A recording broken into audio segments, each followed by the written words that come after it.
Біз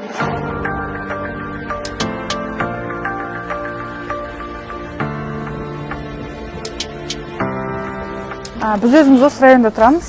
Сонымен жолдасым екеуміз қызымызды өнерге береміз деп, осы районнан біз көп іздедік. Өкінішке орай біз сияқты осындай мектеп балдарға жоқ. Сондықтан бізде идея келді, неге өзіміз ашпасқа деген. Спрос өте көп, балдар көп, өнерге бергісі келетін ата-ана көп. Біз өзіміз осы мектепті алу мақсатында, ашу мақсатында, мемлекеттің қолдаудың арқасында музыкалық аспаптарымызды, вокал бағыты бойынша керекті құрал-жабдықтың бәрін алып отырмыз. Соған сәйкес қазір бізде сапалы білім беруге, баланы өнерге баулуға барлық ресурстар жеткілікті. 500 балаға дейін қабылдауға дайынбыз. Ата-аналардан бізге деген сұраныс өте жоғары.